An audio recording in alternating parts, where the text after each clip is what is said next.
গোৱালপাৰাৰ উচ্ছেদিত ৫০টা পৰিয়াললৈ হাইদৰ আলীয়ে দান কৰিলে ২৩ বিঘা মাটি। মাছাআল্লাহ, উচ্ছেদিত পৰিয়াললৈ হাইদৰ আলীৰ মহানুভৱতা। উচ্ছেদিত পৰিয়াললৈ মাটি দান কৰা হাইদৰ আলী এতিয়া সামাজিক মাধ্যমত প্ৰশংসাৰ উচ্চ শিখৰত। বিপদৰ সময়ত উচ্ছেদিতৰ কাষত থিয় দিয়া হাইদৰ আলীক চেলিউট জনাইছে সকলোৱে। আল্লাহ তাআলাই আপোনাক ভালে ৰাখক, সুস্থ ৰাখক, তাৰেই দোৱা কৰিছে প্ৰতিটো হৃদয়বান মানুহে। এইবাৰ উচ্ছেদিতৰ কাষত হাইদৰ আলী। উচ্ছেদিত পৰিয়ালৰ ভূমি দান কৰিলে মুছলমান যুৱক হাইদৰ আলীয়ে। উচ্ছেদিত পৰিয়ালৰ কাষত থিয় দি হাইদৰ আলীৰ যি মানৱতাৰ পৰিচয় দিলে তাকে লৈ সামাজিক মাধ্যমত খলকনি উঠিছে। গোৱালপাৰাৰ উচ্ছেদিত ৫০টা পৰিয়াললৈ হাইদৰ আলীয়ে দান কৰিলে ২৩ বিঘা মাটি। উচ্ছেদিত পৰিয়ালৰ প্ৰতি যি মহানুভৱতা দেখুৱালে হাইদৰ আলীয়ে, সেইবাবে সকলোৱে চেলিউট জনাইছে। উচ্ছেদিত পৰিয়ালৰ মাটি দান কৰা হাইদৰ আলীক প্ৰশংসা কৰিছে সৰ্বত্ৰে। বিপদৰ সময়ত উচ্ছেদিতৰ কাষত থিয় দিয়া হাইদৰ আলীক চেলিউট জনাইছে সকলোৱে।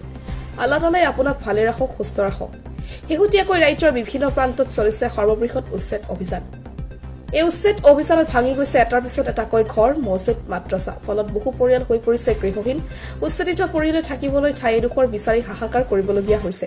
ৰ'দ বৰষুণৰ মাজতে দিন কটাইছে উচ্ছেদিত পৰিয়ালে। কণ কণ শিশুৱে নিশা অকণমান ভালকৈ টোপনি মাৰিব সুবিধা লাভ কৰা নাই। সেই দেখি মানৱ দৰদী হাইদৰ আলীয়ে আগবঢ়াইছে নিজৰ ২৩ বিঘা মাটি। হাইদৰ আলীৰ এই মহানুভৱতাক প্ৰশংসা কৰিছে সৰ্বত্ৰে।